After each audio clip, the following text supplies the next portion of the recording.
Hello दोस्तों, नमस्कार। स्वागत है एक और नए वीडियो में। और आज का वीडियो शुरू करने से पहले आप सभी को दिवाली का हार्दिक शुभकामनाएं।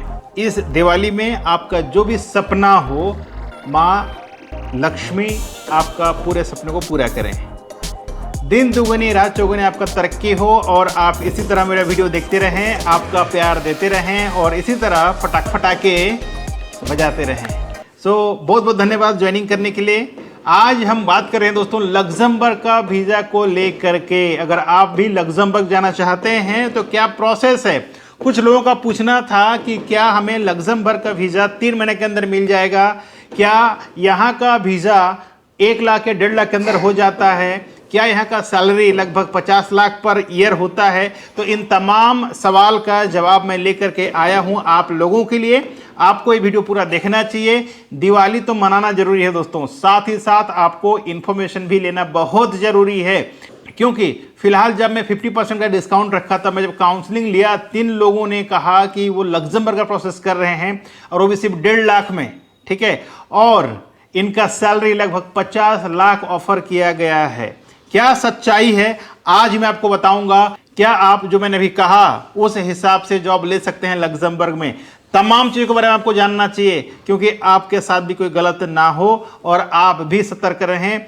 आपको पूरा इन्फॉर्मेशन रहेगा तभी जाके आप प्रॉपर कंट्रीज में अप्लाई कर सकते हैं। बिना जाने अगर अप्लाई करते हैं दोस्तों तो कहीं ना कहीं आपका नुकसान होना तय है। शुरू करते हैं। नमस्कार, मैं हूं अशोक कुमार साहू, करियर कोच, और आप देख रहे हैं अपना पसंदीदा यूट्यूब चैनल लावण्य ग्लोबल करियर प्लानर यूट्यूब पर।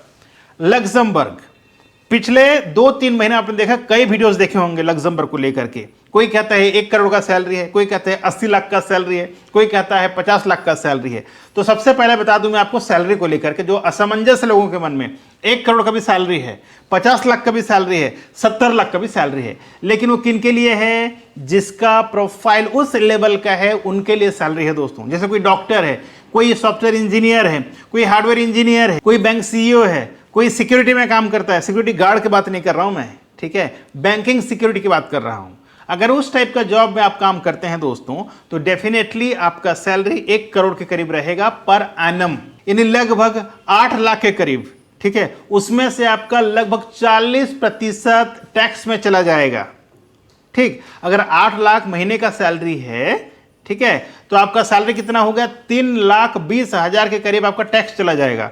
बाकी जो सैलरी बचेगा वो आपका जेब में आएगा।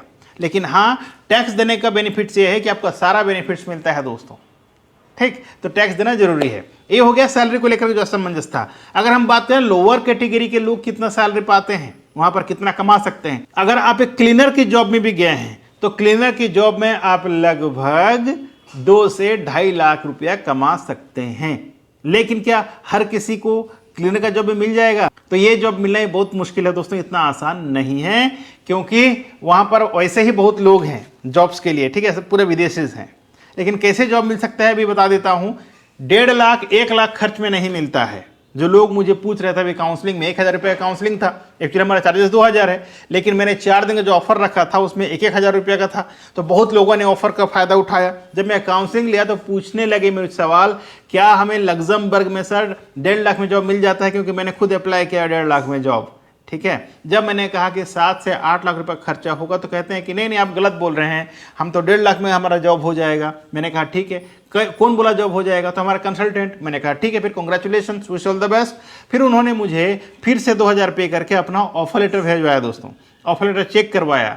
मैंने जब ऑफर लेटर चेक किया तो ऑथेंटिक नहीं मेरा दोस्त, ठीक है। आपको बेवकूफ़ बनाया जाता है, तो ऐसे चक्कर में बिल्कुल ना फंसें। आपका 1.5 लाख रुपये पूरा डूब जाएगा तो वो वापस नहीं आने वाला है। तो इस चीज से आपको सतर्क रहना है।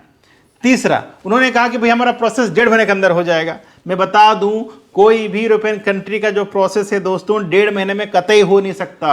यहां का जो प्रोसेस है लगभग 7 से 8 महीना या 10 महीने का समय लगता है पूरा होने में। वो भी तब जब अगर आपको प्रॉपर टाइम में वर्क परमिट मिल जाता है तब भी समय लगता है। अगर नहीं मिला ऑन टाइम वर्क परमिट तो कहीं ना कहीं ये और ज्यादा समय लेकर के जा सकता है।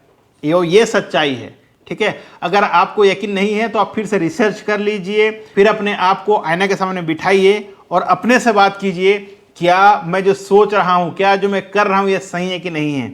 और उसके बाद फिर से मेरा वीडियो देखिए, मैंने जो बताया लग्जमबर्ग का प्रोसेस को लेकर के उसमें कितना सच्चाई है, फिर आपको समझ में आ जाएगा। बात करें वीजा रेशियो का, अगर आपको ऑथेंटिक जॉब मिल भी गया, आपको ऑथेंटिक वर्क परमिट भी मिल गया, यहां का वीजा रेशियो दोस्तों ओनली 35% है। मतलब अगर 100 लोगों ने अप्लाई किया है तो 35 लोगों को ही वीजा मिलेगा, 65 लोगों का वीजा रिजेक्शन आएगा।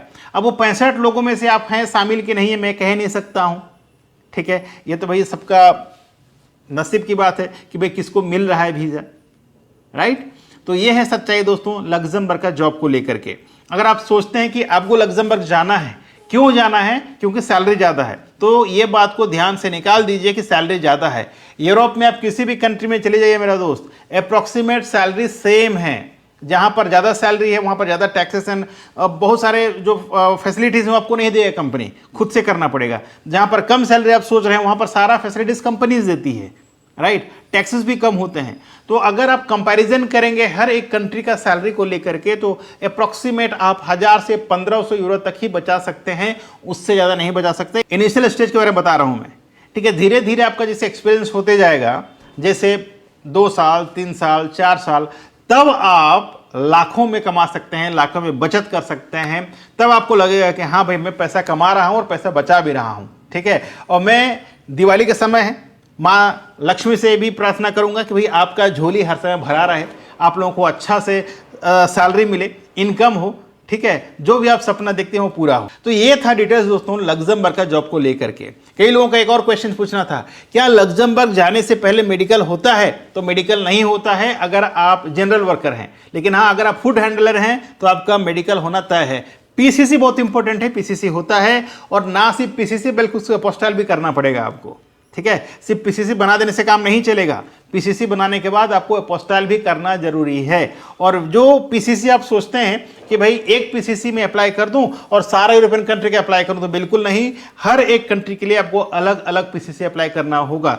और ये जो पीसीसी है दोस्तों, इसका वैलिडिटी 6 मंथ का ही होता है, 6 मंथ के बाद एक्सपायर हो जाता है। अगर आप सोचेंगे कि आपको माल्टा में अप्लाई करना है, क्रोएशिया में अप्लाई करना है और लग्जमबर्ग अप्लाई करना है, तो आपको एक ही कंट्री का पीसीसी मिलेगा, ठीक है। ये चीज को ध्यान रखना है। एक साथ आप एक पीसीसी में सारे कंट्री में अप्लाई नहीं कर सकते, क्योंकि आज जो मैं काउंसलिंग लिया इसमें एक बंदे का ये कहना था कि मेरे एजेंसी वाला बोला है सर कि वो मेरे लिए 5 कंट्री के अप्लाई कर रहा है एक पीसीसी में। तो ये बिल्कुल गलत है, ऐसा होता नहीं है। अगर आपके साथ भी ऐसा हो रहा है भैया तो समझ जाइए। तो आशा करता हूं आपका जो जो डाउट्स था शायद क्लियर हो चुका है, ठीक है। अगर आपका मन में भी कोई क्वेश्चंस, कोई दुविधा है तो आप नीचे कमेंट बॉक्स में अपना कमेंट्स जरूर कीजिए। मैं कोशिश करूंगा आपका जो भी सवाल होगा उसका जवाब देने के लिए। और इंस्टेंट आंसर पाने के लिए आप क्या करें, मेरा इंस्टाग्राम पेज पर जाएं और वहां पर डीएम करें। मैं कोशिश करूंगा आपका जो भी सवाल, जो भी क्वेश्चन, जो मैसेज होगा उसका मैं तुरंत रिप्लाई करने। तो आशा करता हूं अभी आपका बहुत सारे डाउट क्लियर हो गया होगा। अगर आप पहले बार चैनल पर आए हैं तो चैनल को सब्सक्राइब कर लीजिएगा और अपने दोस्तों को शेयर करना बिल्कुल ना भूलें, क्योंकि इस तरह का वीडियो आप शेयर करेंगे दोस्तों तो कहीं ना कहीं आप अपने ही कम्युनिटी को हेल्प कर रहे हैं गलत होने से बचने के लिए, ठीक है। लोगों के पास प्रॉपर इंफॉर्मेशन नहीं है, प्रॉपर इंफॉर्मेशन रहेगा तो कहीं ना कहीं उनके साथ कभी गलत नहीं होगा। तो आपका भी जिम्मेदारी बनता है कि आप इस तरह का वीडियो को लोगों को शेयर करें ताकि उनके पास भी अवेयरनेस पहुंचे और वो भी अवेयर हों, ठीक है। So thank you so much for watching. मैं अशोक कुमार साहू, करियर कोच, आपसे विदा लेता हूं आज के इस वीडियो से। मिलते हैं इसी तरह का एक और नए वीडियो में नए टॉपिक के साथ। तब तक के लिए आप रखें अपना ख्याल और मुझे दे इजाजत। Thank you so much. जय हिंद, जय भारत।